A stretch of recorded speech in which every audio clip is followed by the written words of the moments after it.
Eh bien, bonjour ou bonsoir à toutes et à tous.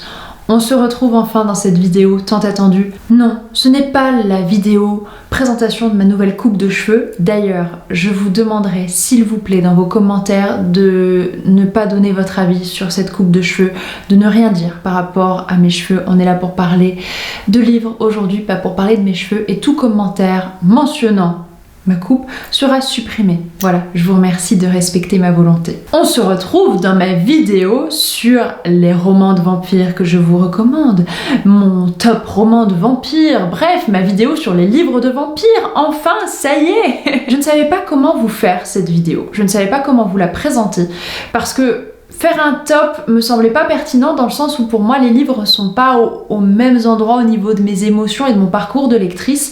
Je voulais pas non plus juste vous les présenter de manière très catalogue, je trouvais que ce serait pas pertinent et pas assez intéressant. Mais je me suis dit tiens, et si je créais un tag? Je crois que c'est la première fois depuis que je suis sur le YouTube que je crée un tag. Voilà, bravo, il aura fallu du temps, ça fait 8 ans je crois que je suis sur YouTube. Ça fait si longtemps que ça? Donc voici mon tag sur les livres de vampires. Générique.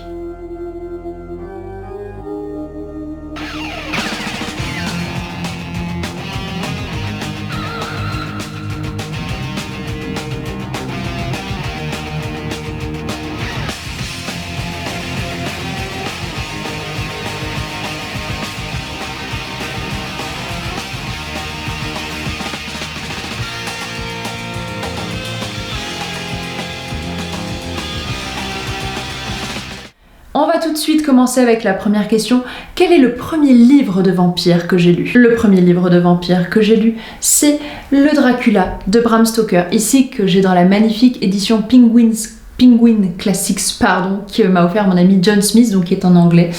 Mais ce n'est pas, bien sûr, sur ce livre, sur cette édition que j'ai lu Dracula pour la première fois. C'est sur un service presse de prof que ma mère avait eu. Je l'ai lu quand j'étais en 6e. Oui, j'ai lu Dracula alors que j'étais en 6e et ça a marqué tout mon collège, tout mon parcours ensuite de lectrice vampirique. J'étais obsédée après par la figure du vampire, même si j'aime le vampire depuis mon enfance. Voilà, je pense que j'ai traumatisé ma mère à être fan de vampires à l'âge de 5 ans. Je ne voulais que des vampires tout le temps, partout. Et ça, à l'adolescence, je pense que c'est le climax de l'adoration, l'adulation des vampires en général. La créature nous parle beaucoup quand on est ado. Eh bien écoutez, c'était le cas chez moi. D'abord avec les classiques du genre, puis après avec des choses plus contemporaines, mais vraiment j'ai commencé par le must du must, le Dracula de Bram Stoker, en même temps que j'écoutais la comédie musicale, non, pas l'affreuse comédie musicale de Kamel Wally, mais la comédie musicale des Québécois avec Bruno Pelletier dans le rôle de Dracula. C'est une super comédie musicale si vous aimez les comédies musicales, et si vous êtes fan de Dracula et que vous ne la connaissez pas, je vous la recommande, il y a des très beaux morceaux, la mise en scène est super intéressante, la scéno un peu science-fiction comme ça est super chouette. Bref, je clôt là le chapitre comédie musicale et on passe à la question numéro 2. C'est le livre de vampire qui a le plus marqué ton adolescence, le livre de vampire qui a le plus marqué mon adolescence, la saga de vampire qui a le plus marqué mon adolescence. C'est Twilight, bien sûr. Je sais que Twilight a plein de défauts aujourd'hui. Je vois tous les problèmes de Stephanie Meyers en tant qu'autrice. Son côté extrêmement mormon et pro-vie me pose problème aujourd'hui, mais écoutez, quand j'étais en 3e, donc en 2008, fin 2008-2009, oui puisque mon brevet date de 2009, j'ai lu Twilight comme ça, un 25 décembre, le 25 décembre 2008 très précisément, et ça m'a sauvée. Je le dis souvent, mais la saga Twilight, moi, m'a sauvée dans mon adolescence qui était très dure. De mes 3 ans de collège, là j'entamais ma 4e année en 3e, c'était l'enfer. Et arrive Twilight, et arrive un renouveau dans ma vie et un espoir. Twilight, moi, ça m'a donné de l'espoir. Voilà, je me suis beaucoup identifiée à Bella, je pense comme toutes les adolescentes de ma génération. J'adorais Twilight, j'aimais Edward plus que tout. Je ne sais pas si je les relirai un jour. J'ai mis Night Sun qui m'attend dans ma palle, qui patiente pour l'instant, mais voilà, j'avoue.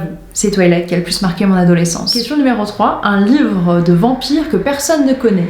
Et là, je vais vous en présenter 2 pour le prix d'un. Il y a tout d'abord La solitude du buveur de sang qui a été écrit par Annette Curtis Close.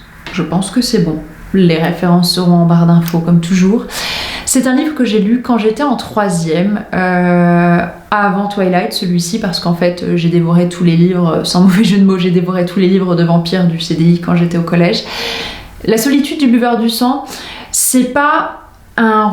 On est un petit peu dans des thématiques type Anne Rice, ce journal d'un vampire aussi, mais de manière beaucoup mieux écrite dans mon souvenir. C'est l'histoire d'une jeune adolescente.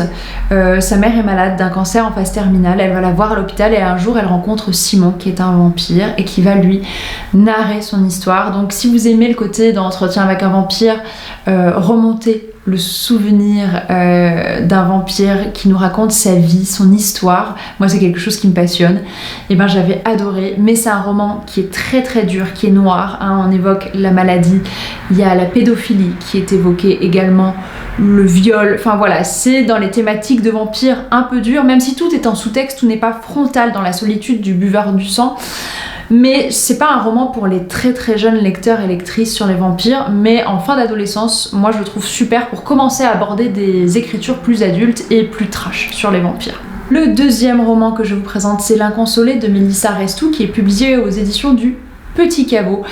Mélissa a une écriture incroyable. Mélissa, si tu regardes cette vidéo, je te salue. Et c'est une passionnée de vampires, Mélissa, une passionnée de récits de vampires, de belles plumes du 19e qui ont écrit autour des vampires, et ça se sent dans son récit où on suit le vampire Sacha qui tombe amoureux de la jeune Louise mortelle. Enfin, il est fasciné, il est obsédé par elle, et on se dit ah, ça va être une histoire d'amour banale, classique entre un vampire et une jeune humaine, et en fait non, pas du tout. Et c'est ce que j'ai adoré dans son roman, c'est un point de vue féministe sur le personnage du vampire, sur la figure du vampire. Donc écoutez, si je vous ai mis l'eau à la bouche avec ces quelques mots, allez découvrir L'Inconsolé de Mélissa Restou. 4e question, ton classique vampirique favori? Là vous vous dites quoi? Elle a pas mis la morte amoureuse? Après, il arrive après. Non, je vous parle de Carmilla, de Joseph Sheridan Le Fanu, que j'ai ici dans une magnifique édition illustrée qui était parue pour le 200e anniversaire de la naissance de l'auteur. Et donc là, c'est Mazzanti qui l'avait illustré. J'adore Dracula, voilà, c'est le livre que j'ai même le plus relu de toute ma vie de lectrice. J'ai lu une 30aine de fois Dracula au bas mot. Mais Carmilla, il a un érotisme fou, on est dans du saphisme, on est avec cette figure de la vampiresse Carmilla qui est extrêmement forte, extrêmement puissante, et ce personnage de Laura, cette jeune fille chez qui débarque Carmilla, c'est d'une beauté ce texte, c'est d'une... Moi je le trouve sublime, je trouve qu'il est encore plus beau que Dracula, et c'est mon classique de vampire vraiment favori qui me touche le plus. Je ne vous évoque pas plus Carmilla parce que j'avais fait tout un podcast il y a quelques années autour de la femme, la revenante amoureuse, cette figure-là. Donc je vous laisse aller écouter le podcast si jamais ça vous intéresse d'en savoir plus sur Carmilla, mais... allez découvrir ce roman-là, en fait, si vous êtes amoureux des vampires. Question suivante. Ma réécriture d'un texte vampirique classique favorite. Dracula, mon amour, de Ceri James. C'est publié chez Hachette, dans la collection Black Moon. Donc oui, il y a de la romance. Et oui, c'est une romance entre Mina et Dracula, comme chez Coppola. Mais Ceri James se détache vraiment de la trame de Coppola pour faire sa propre histoire, sa propre version de l'histoire d'amour entre Mina et Dracula, qui n'existe pas chez Bram Stoker, hein, je rappelle. Chez Bram Stoker, ce n'est même pas suggéré, c'est au lecteur, à la lectrice de se faire toute son histoire, puisque c'est un roman épistolaire avec les journaux des protagonistes. Mais ici, elle reprend d'ailleurs la forme du journal. Voilà, on est dans le journal intime de Mina. Et à l'adolescence, à la fin de mon adolescence, dans mes années lycée, ce roman m'avait tellement marqué. Moi qui adulte, qui suis vraiment une mordue. une accro au Dracula de Stoker, cette réécriture de Dracula du point de vue de Mina, avec... ça rend en fait le personnage de Mina encore plus fort, central, et c'est un personnage bouleversant, un personnage féminin bouleversant. Alors oui, c'est une histoire d'amour, oui, c'est un triangle amoureux, mais c'est tellement mieux fait que ça. Dans mes souvenirs, en tout cas, peut-être que si je le relisais aujourd'hui, je dirais que c'est grossier, mais vraiment, je trouvais que c'était extrêmement bien fait la manière dont Mina décrit l'absence de Jonathan, le fait qu'elle rencontre quelqu'un d'autre à ce moment-là, qu'elle n'a jamais connu quelqu'un d'autre que Jonathan, et que là, son cœur découvre quelqu'un d'autre, et puis elle retrouve Jonathan qui a été traumatisé ensuite, et au-delà de l'histoire des vampires, c'est une magnifique histoire d'amour et d'une femme tiraillée entre deux personnes. Question numéro 6. Attention, là j'ai la police Booktube qui va me tomber dessus, ma vidéo va être strikée, bannie de tout YouTube, Booktube. Je plaisante. C'est le pacte d'Emma de Neil Gaiman. Désolée, si vous êtes fan du pacte d'Emma, si vous êtes fan de Nin, ne me jetez pas des cailloux. Ne soyez pas méchante en commentaire, je n'attaque pas Nin ad hominem, je vais parler en fait purement et simplement de mon ressenti. Alors, le pacte d'Emma, je ne sais pas si vous vous souvenez du bon vieux Booktube, mais à cette époque, Nin était une des reines de Booktube, et elle avait commencé à publier sur Wattpad le pacte sanguinaire qui était, d'après son résumé, un récit de vampire à la Vampire Diaries, où là la protagoniste était une jeune fille atteinte d'une maladie à qui l'immortalité allait faire envie pour ne plus souffrir. Et je me suis dit à ce moment-là, tiens, pourquoi ne pas aller découvrir ce nouveau roman de vampire? Et donc j'ai testé 5 fois en 12 mois de dépasser le chapitre 5 du pacte sanguinaire. C'était très mauvais. Voilà, c'est un jugement, un avis qui ne regarde que moi. Vraiment, je ne sais pas ce que vaut la version aujourd'hui publiée chez Albin Michel, je ne l'ai pas lu et je ne la lirai jamais. Mais personnellement, pour moi, qui dit vampire, dit plume impeccable, plume poétique ou plume travaillée, plume incisive, plume particulière comme l'est la figure du vampire. Et pour moi, c'était une fanfiction, le pacte sanguinaire, c'était pas bien écrit, c'était très Vampire Diaries, extrêmement copié, et en plus, je suis moi-même atteinte d'une maladie auto-immune, et la manière dont était décrite le rapport de la protagoniste à sa maladie me posait énormément de problèmes. Voilà, c'est pas passé chez moi, c'est pas passé chez une personne malade le pacte sanguinaire, donc je ne sais pas si dans le pacte d'Emma ça a été un peu revu et recorrigé, peut-être, mais en tout cas c'est un roman, le roman de vampire que je ne lirai jamais, c'est sûr, c'est celui-là. Ensuite il y a le roman de vampire que tout le monde aime, sauf moi, et là je vais vous parler de l'historienne et Dracula qui est écrit par Elisabeth Koslova, je ne sais plus exactement le nom de l'autrice, tout sera référencé. J'en attendais beaucoup de ce livre parce que des amis lectrices principalement qui l'avaient lu il y a quelques années m'avaient dit mais tu vas voir c'est super, c'est bien écrit, c'est malin, l'histoire est prenante. Et moi ça l'a pas fait du tout avec moi, c'était peut-être pas ce que j'attendais, mais je l'avais lu pour le tout premier Pumpkin Autumn Challenge.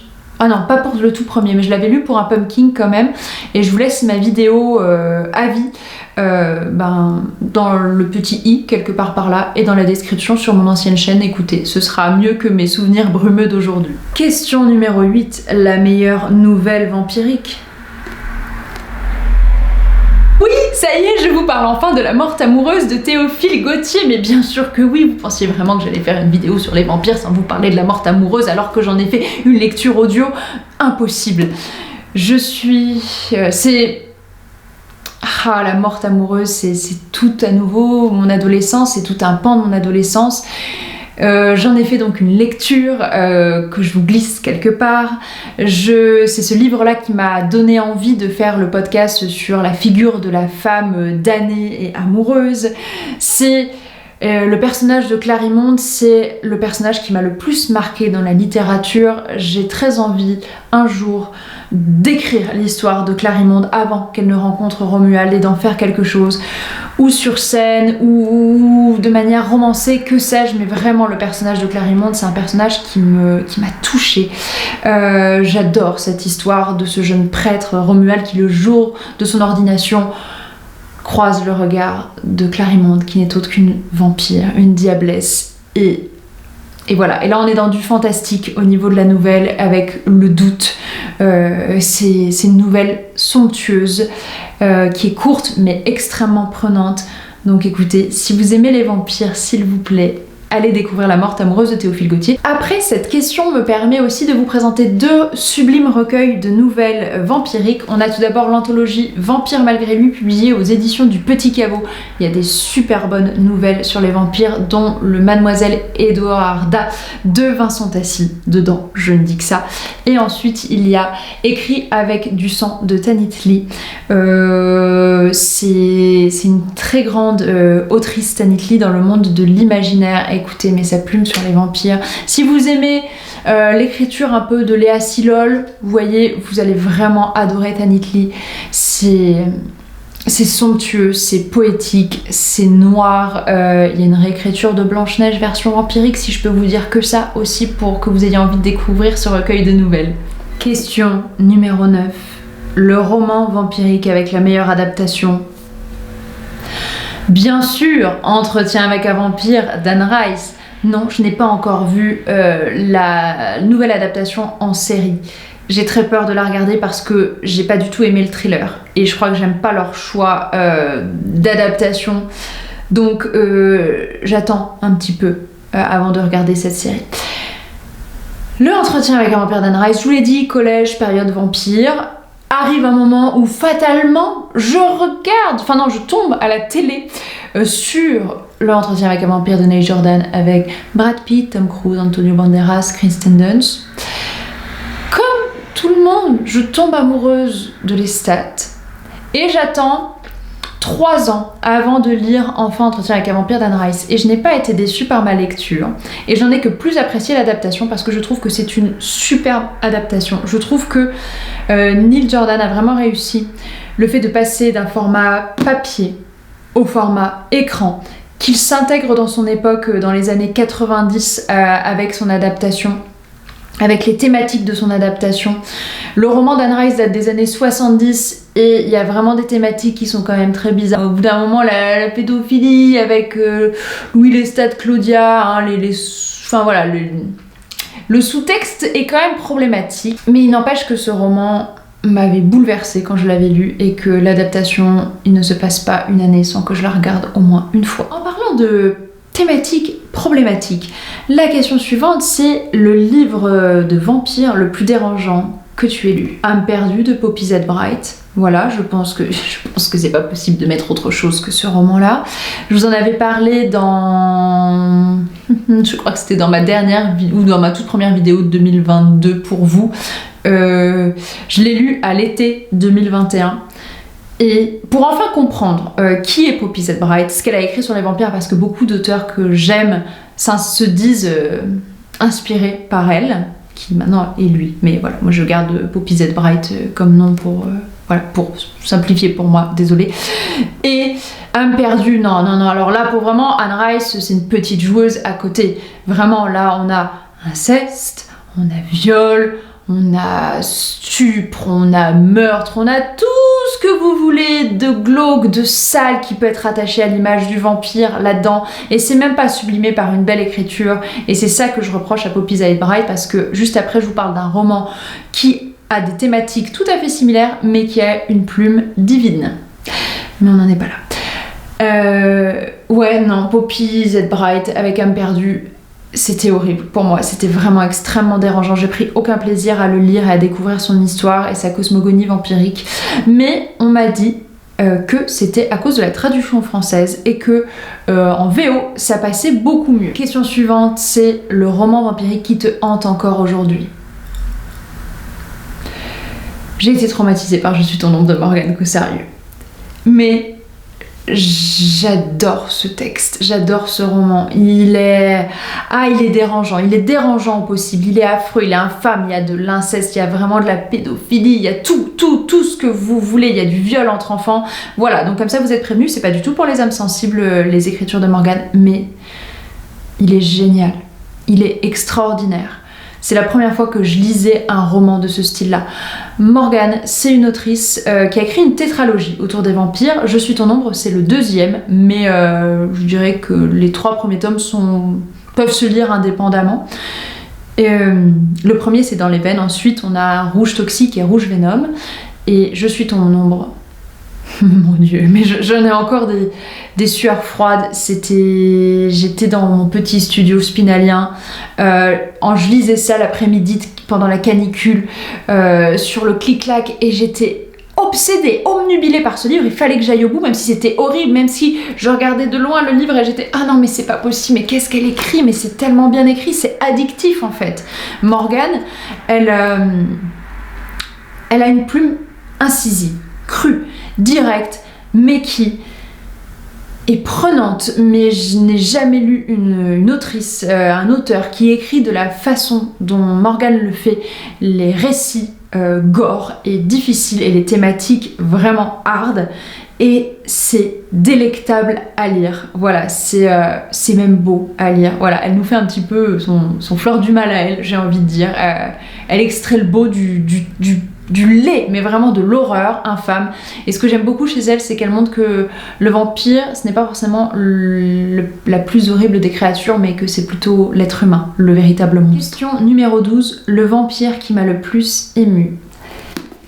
Bien évidemment, Josiah Scarswillow dans Even Dead Figs Feel Your Love de Mathieu Guibé. Moi j'ai l'ancienne édition de ce roman au Chat Noir. Aujourd'hui le roman existe chez Naos sous le titre Lorsque nous étions morts. On est à la base sur un vampire décadent. Voilà, imaginez-vous les beaux vampires 18e, 19e, tout ça, qui jouit de son existence de vampire, qui est un seigneur vampire et qui tombe amoureux.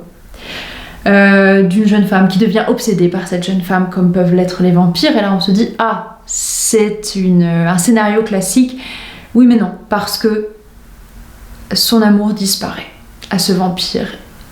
Et c'est pas un spoil, hein, ça arrive vraiment au début du récit, et ensuite c'est tout le désespoir, toute l'agonie de ce vampire de vivre sans son amour, sans la seule chose qui lui a ramené un peu de vie, un souffle de vie, un souffle d'âme à l'intérieur de lui. Et c'est sublime, c'est sincère, c'est touchant. Pareil, je vous mets quelque part la vidéo où je vous avais parlé de ce roman, mais ouais, Josiah, c'est le vampire qui m'a le plus ému, et Mathieu a une plume extrêmement poétique pour décrire tout ça, touchante et personnelle. Maintenant qu'on a parlé des choses extrêmement touchantes, on va parler du rire. Quel est le roman de vampire le plus drôle selon toi ? Selon moi, c'est bien sûr Entrevue choc avec un vampire qui vient de sortir de Morgane Cossarieux et Vincent Tassi, bien sûr, le meilleur des deux mondes réunis pour nous faire cette parodie délectable d'Entretien avec un vampire et autres joyeusetés vampiriques et d'Anne Rice au niveau de la réécriture. Écoutez, c'est super, c'est génial. Je l'ai lu là pour le mois d'octobre et c'est délectable. Si vous aimez les romans humoristiques, les parodies, les bonnes parodies, vraiment c'est fait pour vous. Si vous êtes fan d'Entretien avec un vampire, le livre ou le film, qu'importe, mais vraiment jetez-vous sur Entrevue choc avec un vampire.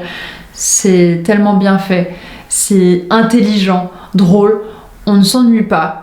C'est malin, c'est pas du copier-coller, vraiment, bref, c'est le livre le plus drôle avec des vampires qui existent. Avant-dernière question, mais pas avant-dernier livre, le plus bel ouvrage vampirique que tu possèdes. Là, je vais commencer avec mon exemplaire de la Pléiade, Dracula et autres récits vampiriques. Je ne peux que vous conseiller d'essayer de vous procurer ce volume de la Pléiade si vous aimez les récits vampiriques, parce que dedans, il y a une introduction, une préface passionnante, et ensuite il y a des choses complètement inédites en français, et je pense que c'est mon plus bel ouvrage symboliquement sur les vampires que j'ai dans ma collection, et je suis très très heureuse de l'avoir. Et donc merci papy, merci mamie, je sais que vous passerez par là. Mais de manière complètement plus esthétique, le plus bel ouvrage vampirique que je possède, c'est cette édition grand format et illustrée de Asphodèle de Louise Lebars, qui est publiée aux éditions Noir d'Absinthe.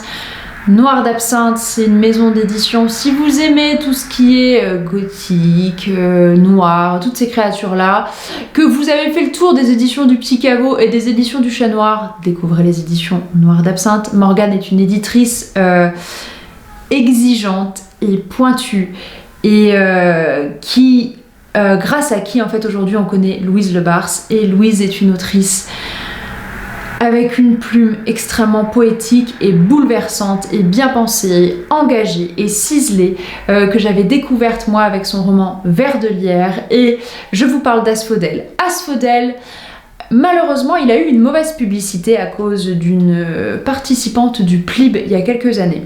Il y a eu un scandale autour d'Asphodèle. Et donc je me permets un petit peu de remettre les pendules à l'heure. Asphodèle, c'est un vampire. Asphodèle est donc un personnage horrible, grossier, raciste, sexiste. Le vrai vampire dans toute sa splendeur. Le vampire décadent dans toute sa splendeur. Mais ça ne veut pas dire que Louise est un vampire décadent, sexiste et raciste.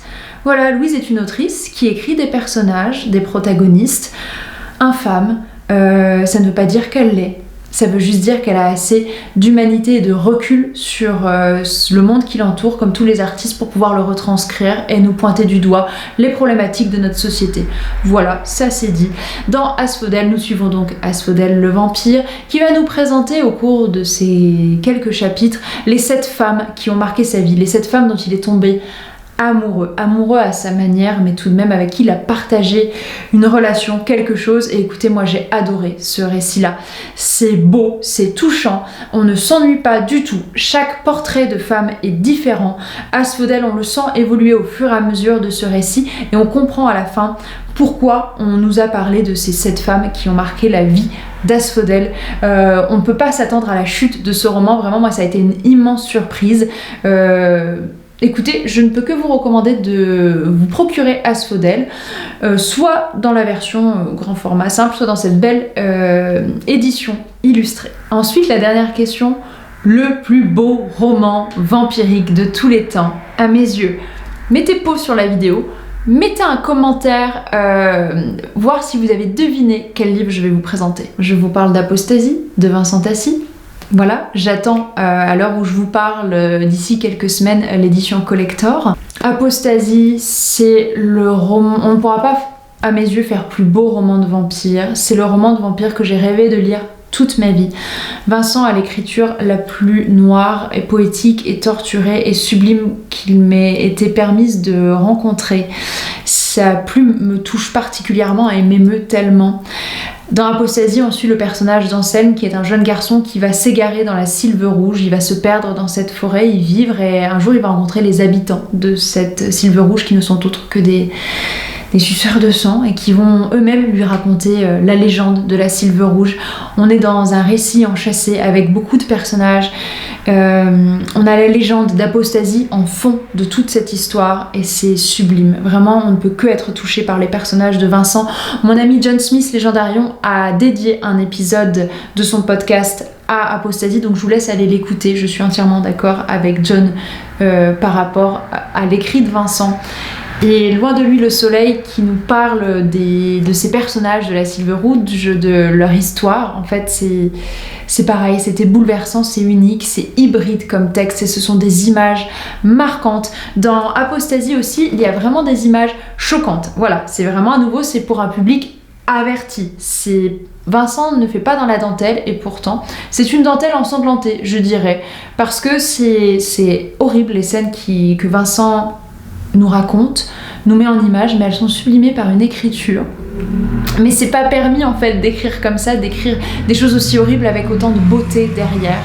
Donc écoutez, si peut-être vous ne devez en retenir qu'un à découvrir, c'est Apostasie de Vincent. Avant de conclure cette vidéo qui doit déjà être bien longue, je vous présente rapidement 3 autres ouvrages de vampires, et ensuite je vous présenterai un petit peu ma palle vampirique.